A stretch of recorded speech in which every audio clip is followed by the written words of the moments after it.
Mag-hazard ka sa ulan. O, ito beer. Huwag mo sumong sa nanay mo, ha? Bumabad ka sa left lane.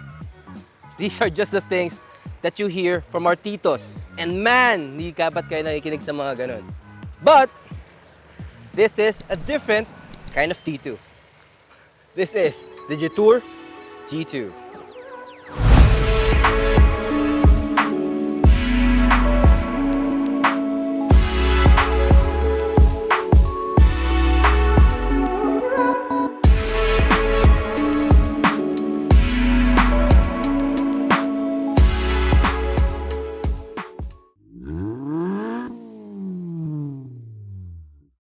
Kotse ba?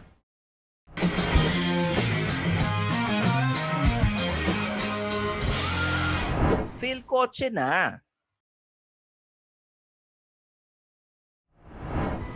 Introduced in 2023, the Jetour T2, or known as the Traveler in China, is made to cater to off-road enthusiasts. Itsura pa lang yan, alam nyo na yung appeal eh.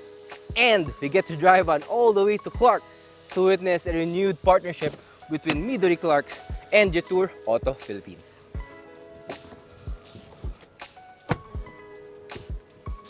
The T2 is comfortable to drive on the highway despite the heft and size. It's stable, with a pliant suspension perfect for the urban jungle and long drives.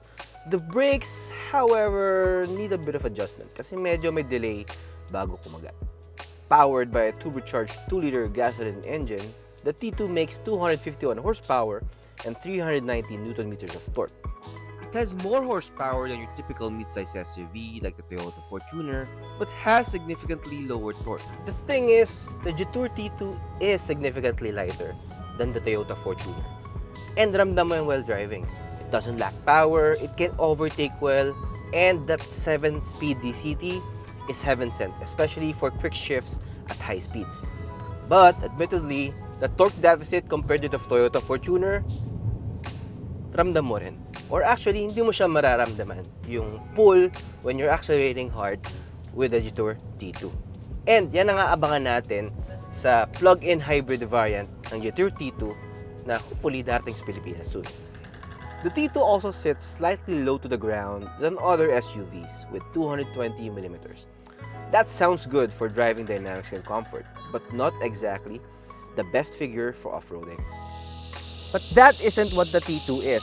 Despite being all-wheel drive, it isn't a hardcore off-roader. It's actually an SUV that can do light trails or crossover. Size-wise, the T2 is 4,785mm long, 2,006mm wide, 1,880mm tall, and has 2,800mm wheelbase. It's shorter than a Fortuner, but wider, taller, and has a longer wheelbase. And wala siyang third row. So this SUV actually has a perfectly roomy cargo area. And obviously, very functional. Diba? Cup holders, no?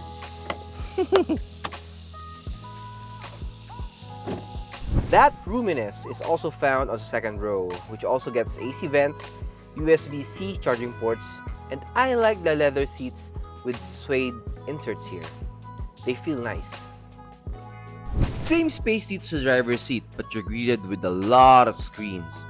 Merong few kinks with the controls and some annoying dings and dongs here and there, but I love the memory setting ng seats, wireless charger that actually charges the phone, and seat ventilation, which is very useful if naiwan mo yung kotse sa parking lot na walang bubong. Overall, the T2's cabin feels modern, luxurious even, and rugged.